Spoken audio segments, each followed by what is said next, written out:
Welcome back. It is day 8 of our journey. Today, we were originally supposed to reflect back on the scriptures from yesterday.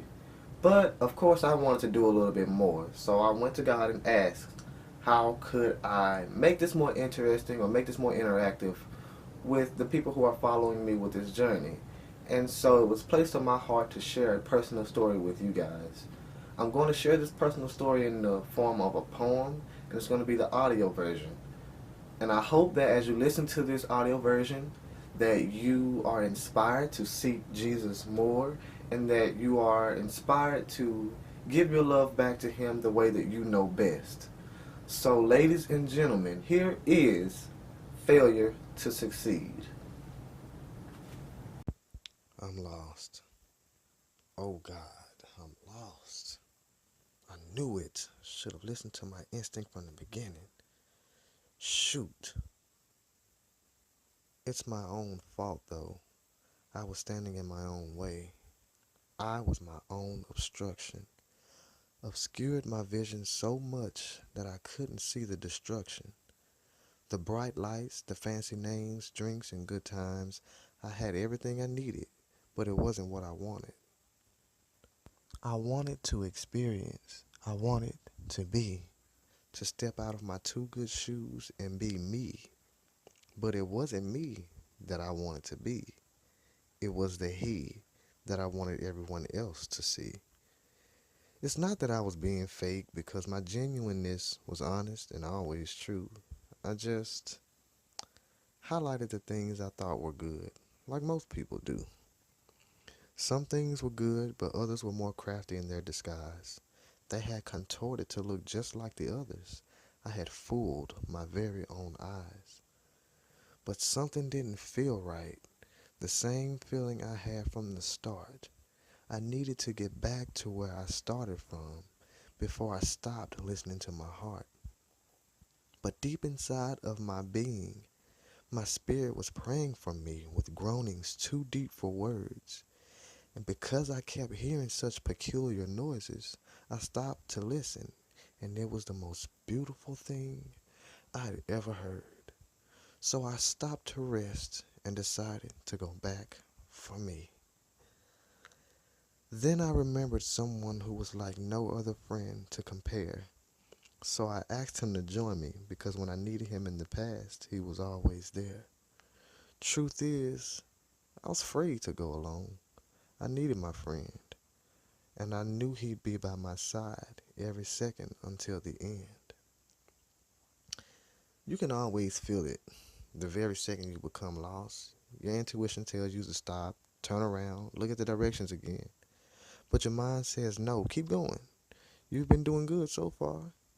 So you keep traveling, scared to tell your companion that you feel like you're lost, and he knows it too, but didn't want to admit it, just like you. 40 miles down the path, and you see the signs reading an entire direction you don't want to go, and you're forced to admit that you're lost. But have you ever wondered why we make such an outburst at the discovery of already knowing we're lost? A guilty conscience is the best truth serum.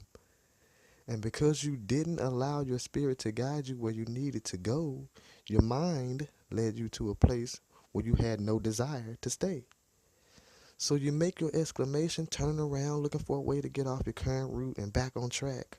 All the while thinking, I should have listened to myself. Because who you are will not lie to you.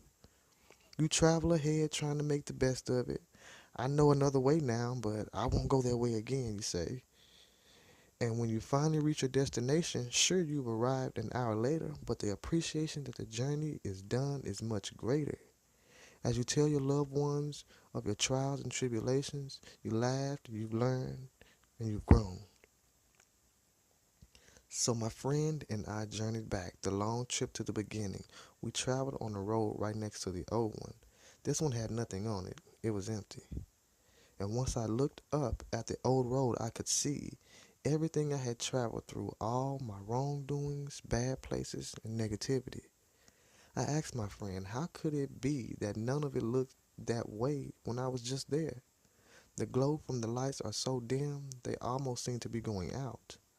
He laughed and he said, "You're a strange being. You knew you didn't belong in any of those places. Never once did you doubt. So," he continued, "with your new eyes, you can see everything for what it truly was. Rusty things you had dressed up to help you get by in the world." I didn't say anything because the shame that I felt was so great, and at that moment my friend stopped, reached back, and hurled some object, maybe a paper ball or a rock. He threw it and it sailed across, hitting a wall. He must have hit a weak spot because in no time the building started to fall. The old things I thought I loved so much were suddenly the things I knew I didn't need. My friend and I talked some more, and it was then that I decreed, I have to get back to that person that I started out with. I gotta make it back as soon as I can. But when I got there, that person didn't look the same. A child looking at a man. He welcomed me back as if he had been waiting the whole time just for my arrival. He never said a thing, yet his demeanor spoke words like the Bible. The message wasn't to tease or to say I told you so.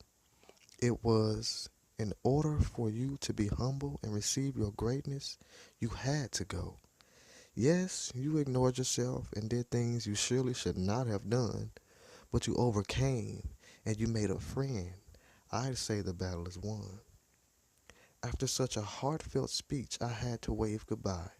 He pushed me off towards my friend and pointed to the sky. I asked my friend what he thought that might mean. Why did he point to the sky? Well, the message is simple, really. You see, that's where the birds fly.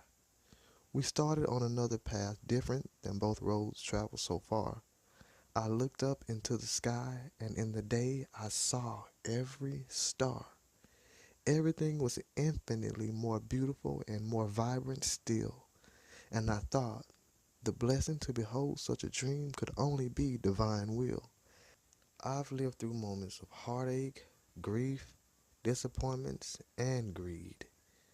But now I'm stronger and wiser because I had to go through failure to succeed.